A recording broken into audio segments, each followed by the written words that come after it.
All right, Pickle. I'm going to try to do this every Thursday. It's time for Tepper's Top 10.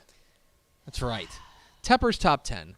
I am going to put together a list every Thursday that I want to bring to the air. And sometimes it'll be controversial. Sometimes it'll be based on math. Other times it'll be based on gut. This is kind of a mix. And so this one, I want to start off with the... Do you want to fix the bottom, the word surprising? No, we're going to leave it like that. Sure, present. I'm not even going to be sticking on this for much longer. Oh, I need to change it over here, though. I was going to say, thank you. The most surprising... We're going to roll out the top 10 most surprising Texas high school football teams in 2021. There's a little bit subjective, a little bit objective, right? I took a look at like our preseason rankings and things like that, the teams that quote-unquote overachieved.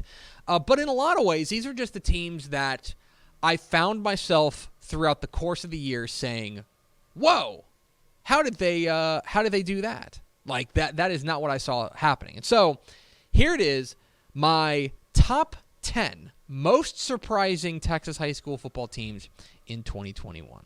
We start, number 10, San Antonio Kennedy, the Rockets. And maybe this is coming out of left field for you.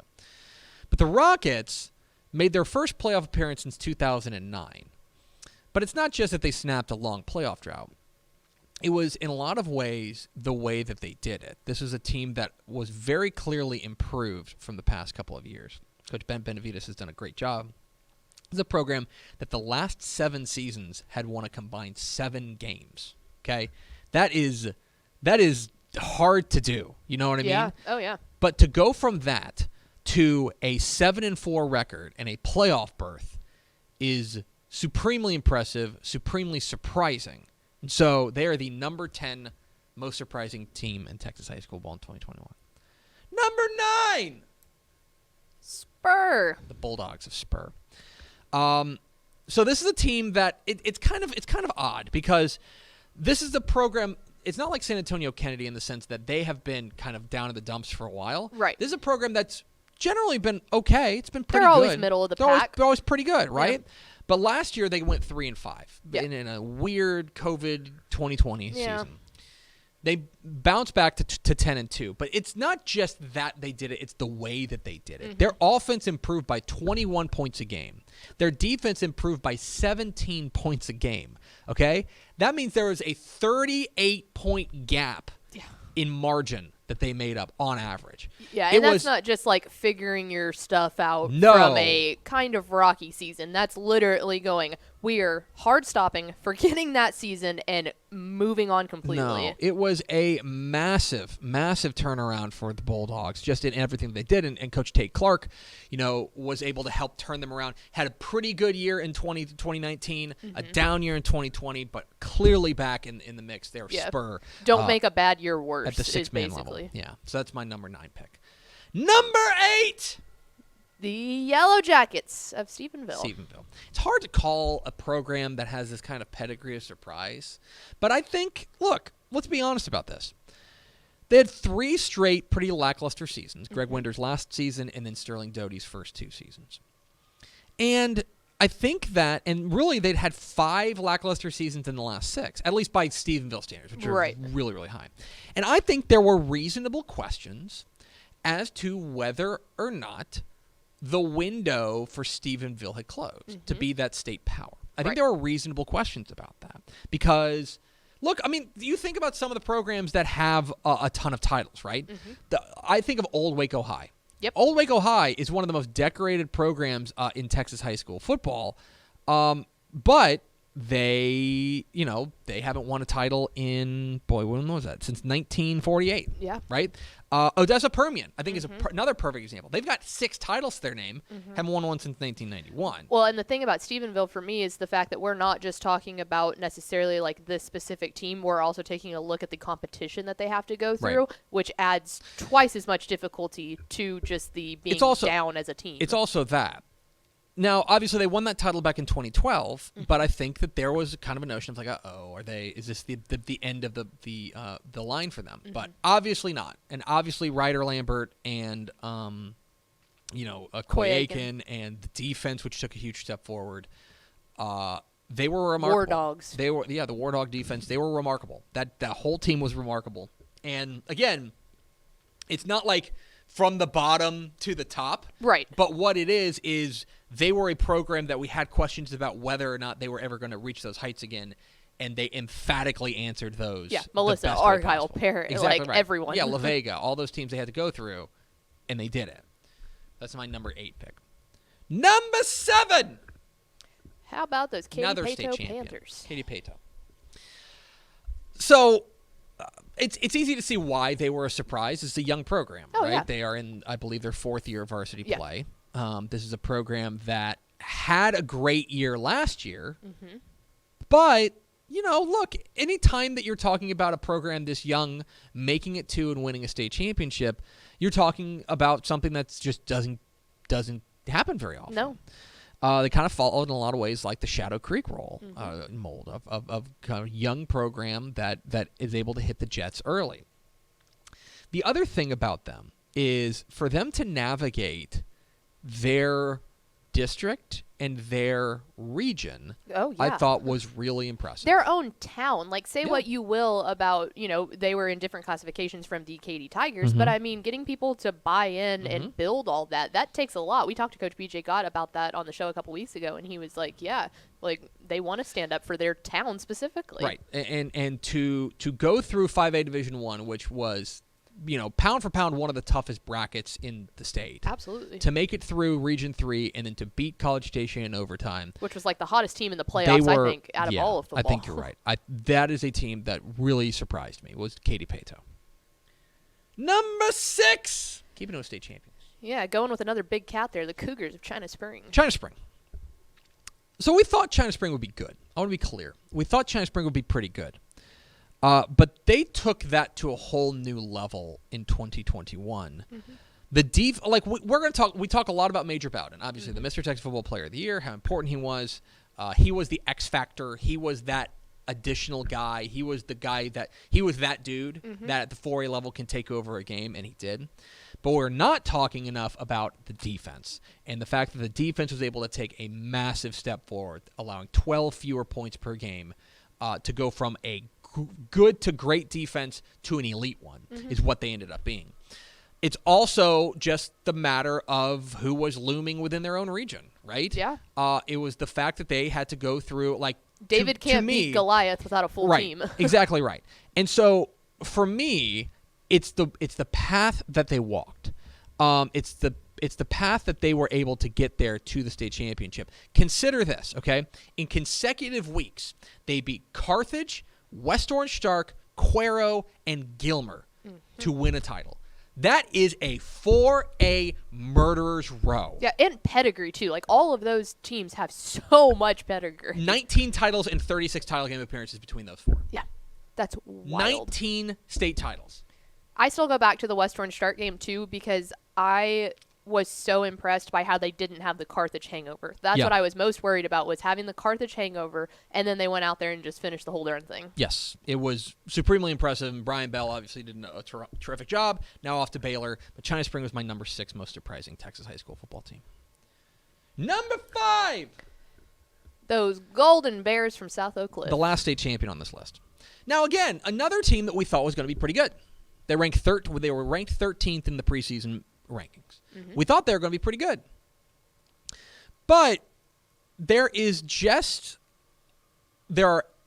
with teams like South Oak Cliff, and plain and simple, when you're talking about inner city teams, there are questions that you have to ask. There's just more obstacles. There are more obstacles. It's tougher, plain and simple. And to survive the toughest region, to take on the team that everyone, another David and Goliath with Alito. Right. To take on Alito, to take on, the next week. I think the next week it goes super underrated when they went out there and they drilled Lovejoy. Yeah, I mean, Lovejoy was cooking. How many teams would go out there and beat Alito and have a letdown the next week? Yeah. There ain't the no hangover. letdown. There's no hangover. To become the first, inner city program to win a state championship, the first Dallas ISD program to win a recognized state championship since the 50s, and then, of course, 1988 with Carter. Supremely impressive. And I'll say this. I don't know if I have permission to say it, but I might as well. I ran into Tim Buchanan from Aledo on the sidelines. He was there watching their Parker County buddies, Brock, play in the title game. Yes. And I was talking about him, and I said, "Hey, Coach, not used to seeing you like this," and the amount of respect that he had for South Oak Cliff and for Jason Todd and for what he did. I mean, he was gushing about them. You would have thought he was on the South Oak Cliff staff. Yeah. He was gushing about them and just saying, man, what they have done there is special. And they capped it off with a state championship. A real surprise, plain and simple. That to go from where they were to what they finished was supremely impressive. My number 5 most surprising team. I was going to say real fast because we haven't talked about this too, but shout out to the city of Dallas for everything they've done to celebrate this Very afterwards. Cool. From the parade to the Cowboys to the Mavs to the Stars to everyone that has had them out. I thought that was so cool. Very cool. Number 4, Tomball. Let's talk about Kevin Flanagan's Cougars. Another big cat. Who had, I think, perhaps the most bizarre season in 2021 in Texas high school football. Wild. Okay? So what's important to remember about Tomball is that they started 6-0. Mm-hmm. Okay? They were cooking with Crisco. Yep. Looked really good. I remember when they beat Tomball Memorial, I got super into Tomball. I'm like, man, this team's really good. Now, Tomball Memorial turned out had a pretty poor year. Right. That win didn't age well. But they were 6-0, and they were rolling. And then thud. I mean, awful. They got hit square in the face. They lose 3 straight ugly losses to Collins, to Oak, and to Kane. They had to win in Week 11 just to make the playoffs, right? Then, to go and knock out the sexy pick in Cy Park, to beat Willis again, and then to beat Rockwall Heath and Bridgeland, 2 more, like, sexy picks. I mean, there are teams that I think when they get out of their region, you say, oh, yeah, but the team got upset earlier. Like, they didn't have to play them, right? That was not the case with them. No. They took on every heavy hitter in Region 2, and they bowed up and beat them. Yep. Plain and simple. And let's talk about a kid that has not, like, the name has not been said enough after the season. Cale Helms deserves so much respect for everything he did for that team this season. He was unbelievable. And he was so much fun to watch. That team was unbelievable. And to get that hot at that moment, I mean, they rivaled College Station in the playoffs of, like, team hotness. It was one of those teams that, like, white hot, and then super cold, and then white hot again. Yep. A bizarre year, but for me, the 4th most surprising Texas high school football team in 2021. Number 3. Bring back the dog pound here from Marlin. Woof, woof, woof. That's what they do on the sideline. Marlin. So Guy Frazier turned us on to them before the year. Oh, yeah. He was beating the drum. He's banging the Marlin drum before the year. He was. I won't try to do the Guy Frazier impression, but he said they got some dudes. They got some dudes, and they're going to be a problem there in the 3A level. 2A. 2A level, rather. But here's the thing, is that they had 6 wins combined in the last 3 seasons. So it's pretty hard. Like, and I get told that a lot in this industry, or in this position. I get told, hey, man, this team, you got to watch out for them. They've got guys. And then it turns out they go 4-6. I'm like, okay, well, I didn't hear from you again, right? For them, they had 6 wins in their combined in the last 3 seasons, but Ruben Torres comes in and he changes the culture there and changes the atmosphere and gets those guys believing again.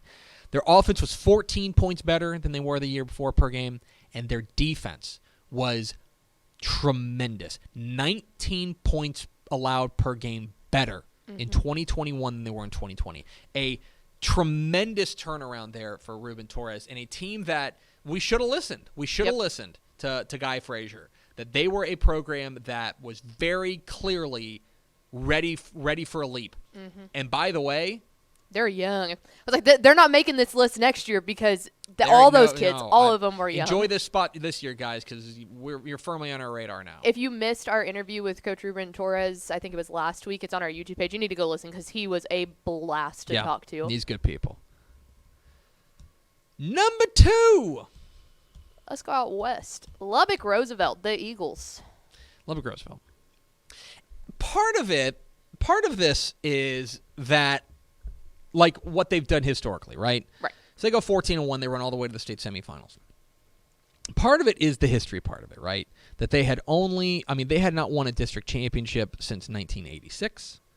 They had not finished the regular season undefeated since then. They were just kind of out there in Lubbock, plain and simple. They were just kind of another team. It was like, oh, okay, well, hey, you know what? Hey, great year. They went 8-3 in 2020. They'll make it to the playoffs. Make it to the playoffs, then, bounced. Yep. Right. But it became very evident early that something was different about this Lubbock Roosevelt team. And I think, I'm going to be honest, I kept waiting for the other shoe to drop. Yep. I kept waiting for something else to happen, for them to be like, oh, okay, well, hey, they got exposed. And you know what I thought it was going to be is when they played Abernathy. Yeah. They play Abernathy, and I was like, all right, well, now they're This will taking be the time. Here's a big boy team. Let's It see was how their you first run. true test by far. And they passed it. And they won in a wild shootout. And that's the point where you go, oh, Man, okay. they're for real. They're for real. They run all the way through Region 1. They get through and knock out Abernathy again to make it to the state semifinal. Which is hard to beat a good team twice. Their first state semifinal in program history. Matt Lander's done an unbelievable job there. That was a team that, but it's one of those things that it's easy to say in hindsight. That was a team that really you could have seen coming if you looked close enough. Because for Matt Landers, this is his 4th year there. 2018, 1-9.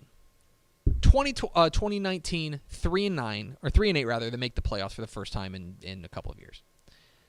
2020, 8-3. And you're going, okay, the improvement to 14-1. But that leap is the toughest one. That leap from good to elite is the toughest one. Oh yeah. But they made that, and they were, to me, the second most surprising Texas high school football team that I was just like, wait a second, what? Like, where'd you come from? Yep. But they weren't the most surprising team. No. Because that belongs to number 1. The Bears. Hype up your boy from Little Cypress-Mauriceville.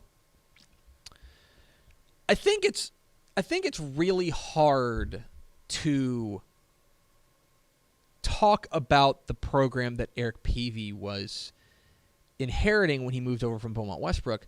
I want you to remember some of the conversations we were having in the offseason of 2021 when he moved from Beaumont Westbrook over to Little Cypress-Mauriceville. Because whether people were saying it into microphones or they weren't, people were saying, why?